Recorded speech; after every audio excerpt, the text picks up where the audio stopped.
Hero Wars is a rock, paper, scissors popularity contest, and leveling up the efficient heroes first is absolutely the way to go. It's only a game. Why you have to be mad? What is up, heroes of Dominion? My name is Charlie. This is Hero War Central, and in this video, I'm going to talk to you a little bit about some of my combat choices for January 1st, 2025 on Hero Wars Dominion era. A couple of disclaimers: I've been playing for almost 6 years. I've got a lot of leveled up heroes, so I want you to be very mindful about some of the choices that I'm making, and there are plenty of alternatives. There is no one team that can beat this team on defense, and there's no one defense team that can go undefeated forever. The first team I want to talk about is this Heidi Amira team, where we see a lot of Heidi Amira teams. It is not a new team, very common setup with Rufus as well. The main concern here is you just want to be faster than they are. You want to have a cohesive team that's faster than the enemy team is. And the number one team that I would use would be some kind of blender team with a damage dealer out front, no tank. So you can use Dante, you can use Ching Mao, you can use Ishmael. I'm using Kark here because I just really like Kark. Any physical attacker, specifically physical attacker, should do very well on this team. It's just got to be faster than the enemy Amira. I like Kark versus these lines because Kark will often target Amira with his knockup, and if there isn't any armor artifacts or if there's no Axel team pet, you can see that Chorus is often chosen now to protect the team because they don't use Sebastian. I like to use Kark in these instances because you usually can kill that Amira before they kill you. The rest of the lineup here, the Nebula, Sebastian, Lara, Aiden, is a very, very strong four-person team that, like I said, with Dante, with Ishmael, with Kark here, with Ching Mao, the Ninja Turtles, there's a lot of good variations of this team. If you don't have Lara Croft, then you can use just any other kind of damage dealer, maybe like a Morrigan or another armor penetration providing hero could be good. Stuns could be good. There's a lot of a variety of heroes that you could put in here. Aiden is probably one of the top 3 healers that everybody should be leveling. Nebula and Sebastian is a top 5 hero that everybody should be leveling, for the City of Asgard fights. So that's pretty straightforward. But really, any team except for mage teams that's faster than this team is going to be great. So you see this team a lot on older servers in Clash of Worlds, just kind of a mix of Zhu, Nebula, Sebastian. Helios is kind of an afterthought. It doesn't really make a lot of cohesive sense to be using Helios here. That's probably just one of the heroes that Taigo has leveled up. Team like this, the main concern is that enemy Zhu. The Nebula boosted Zhu with Sebastian could really do some crazy damage. What I like to use in situations like this is heroes that are effective against physical attackers and heroes that are effective against critical hits. So you have Amira, who doesn't necessarily work against Zhu because the ability only works on agility heroes, not Zhu. But I know that this team on the right is very slow. I'm using a dodge tank in Aurora, and because I will have plenty of time for Arachne and Amira to both ult, their damage bonuses are going to stack with Aurora's ult damage and her pulsing ability that's in the middle. I think it's the Violet ability. I can't remember which one it is. I like to use magic damage against physical attackers like Zhu and Dante and Kira, Kark, Ching Mao, all of that.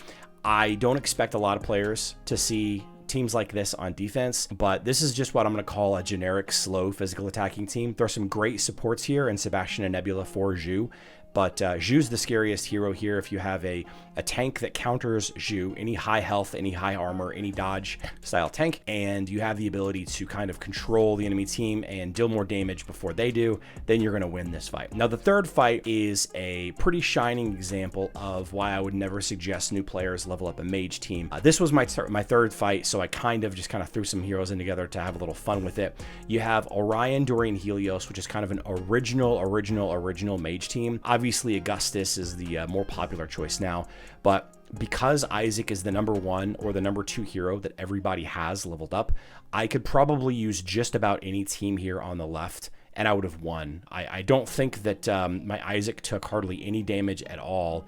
And, while I do have Dorian healing him up and, a lot of other stuff happening here, Isaac being the number 1, number 2 hero is going to cause a lot of mage teams to just insta-lose. And that goes for most Orion teams. That goes for a lot of Aurora teams, Celeste teams, Amira teams. They're kind of too fast for Isaac, but it's a different kind of strategy. That's why I wouldn't normally recommend building an Orion Augustus team as like a fast attack team. It's still a very strong team, but it shouldn't be your only team. Kind of like I wouldn't recommend you leveling up Yasmin for your first hero. Now, this person was in our guild and they left our guild, so I always like to hit them in the arena whenever I can. No offense. Another Amira Heidi team, this time with the Nebula in between. I just used that same fast attack team. Again, any fast attack, blender style team, a single damage dealer out front. Kark, Qingmao, Ishmail, Dante, Yasmin could be out there, Ninja Turtles could be out there, boosted by Nebula and Sebastian, maybe another damage dealer kind of in the mid to the back line. A lot of damage dealers work back there. That's just way faster than this team is going to be. I can show this fight, but it's basically the same fight as before, so I'm not going to worry about it. Now, I wanted to showcase this fight versus Ithany as an example of the problem and the solution that is Isaac. Isaac and Sebastian are probably the number 1 and number 2 heroes that everyone should level up. Nebula is probably top 3. Like, these 3 heroes right here are literally the 3 heroes that everybody should have. If you don't have these 3 heroes leveled up, you're losing out with a lot of opportunity, a lot of options on your account. So it's good to have these guys. It's really good to have these 3. Let's take a look at the fight. The problem with Isaac is if you don't attack into it with a magic team, he's a kind of a wasted hero. He might ult one time this entire fight, and the power of Isaac is the spamming area of effect physical damage that doesn't even work until he's ulted 3 times. Yes, he's stacking armor penetration for your other armor penetration heroes, which, Nebula and Lara Croft are kind of physical attackers there. The problem, again, is kind of a waste, just kind of an outright waste of a hero. And with the dodge being as streaky as it is, really the only hero that I'm scared of in this entire line is Aurora, and I'm not sure why they didn't use Kane for the pet there. Maybe if they would have, it would have been different. Maybe they would have dodged a couple more of Kark's hits, but without any support for Aurora in this fight, without any Celeste or any other heroes that boost the damage output of Aurora, Aurora being quote unquote the only scary hero in this makes it pretty easy win. Now, here is an Ishmael fight. How to beat Ishmael is pretty straightforward. Just use Martha. Honestly, the Ninja Turtles are really effective against a line like this, and the only scary hero on this team is Ishmael. Problem is if you have a hero that can blind, like Qingmao or the Ninja Turtles, or even like Fox then Ishmael's kind of weak. Now, you can use magic damage to counter him. Even with his Ascension ability, it's kind of strong. I like to use Astaroth a lot because he's probably the most defensive tank that's good in all of the tank options. And then I just use this pretty standard Heidi, Iris, Dorian team, but you'll notice I'm using Martha instead of Dorian because Martha has an armor artifact. Martha providing an armor artifact there and a little bit of area of effect healing. Nobody on this team, aside from Iris, is really hitting Martha. Oh, and by the way, Astaroth with Axel versus Iris, Iris can't kill your Astaroth fast enough. It just can't happen. You have to have a really fast attacking team for Iris to kill your tank fast enough, your Astaroth with Axel fast enough, and this just ain't it. So Heidi, Iris, Dorian is probably my number 1 team that I would recommend everybody to build right now. It has the most variety, especially considering that players are still using a ton of Dante. Heidi, Iris, Dorian gives you a lot of options versus a lot of teams, and it's just overall good versus a lot of stuff. And throw in Martha instead of Dorian. You want to level up Martha for the City of Asgard fights. That armor artifact versus physical attacking heroes, just easy peasy. Now, this last fight against Santa's Maid, I kept it in here because I just want to mention a little bit the scariness of the hero. And what do I mean by that? Well, if you take a look at the defenders here, which hero do you think is the scary hero? Like, which hero should you be the most worried about? There is almost no synergy here. There's a little bit of synergy overlapping with Celeste and Augustus.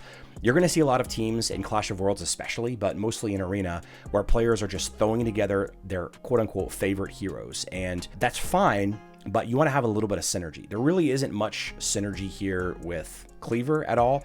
He's a good tank, and if I didn't kill him very quickly, then, I don't know, it's kind of a problem. Kark is uniquely suited to one-shot Celeste. You have to have Axel on Celeste Otherwise, Kark's ult will just one-shot her, and you can see that there really isn't any mitigating heroes on the right side.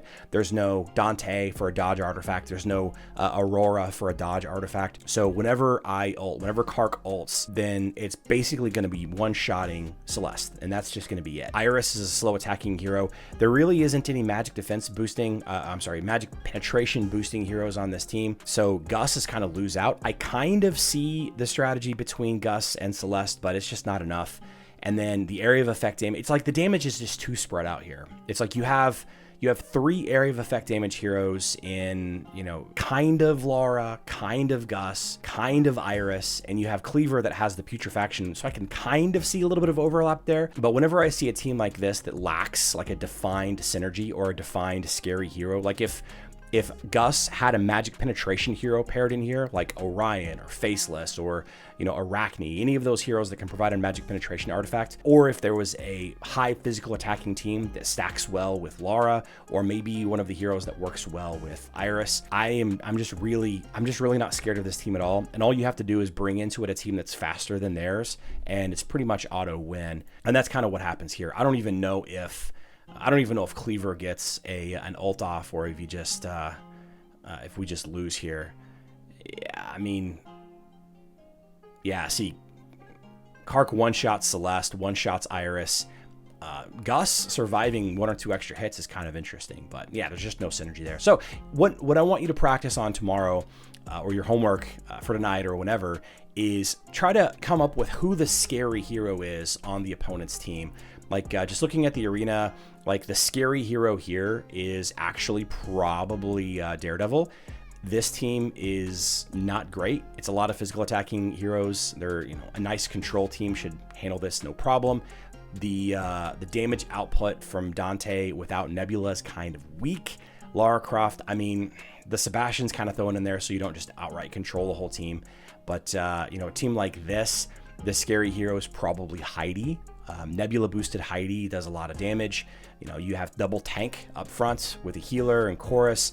I would go into this trying to control it as well. Killing Heidi with maybe Corvus, or, you know, I don't know, stunning the midline with Lara or Arachne. This team right here, Dante or Iris, is probably the scary hero. As you're trying to get higher and higher in the arena, you're not going to have the team that's going to work every single time. Like there's going to be, see, here's another version of that fast attack, you know, blender style team. Aurora tank really works well against this. There's going to be a lot of teams that you just don't have an answer for, and that's why there are 3 options here and the ability to refresh, right? You might get into trouble as you get into the top 10, top 15, as far as the availability of who you can actually attack. But things like Guild War, things like Clash of Worlds, there's a lot of variety that you can attack into. So I do think we can do something like this every day. I think there's a lesson to be learned with just about every team makeup there is. Hero Wars is a rock, paper, scissors popularity contest, and leveling up the efficient heroes first is absolutely the way to go. Leveling up the flavor of the month team, in my opinion, is just wrong, especially when it's so weak to existing popular heroes, right? Let me know in the comment section down below if there's a specific team that you're struggling with. Love to chat with you about it. Find some easy ways to defeat it with the teams that you have. We are live streaming back again Monday through Friday. Schedule is on screen now. Subscribe if you haven't already. Turn on notifications to never miss a video. I love you all. Good luck in Dominion.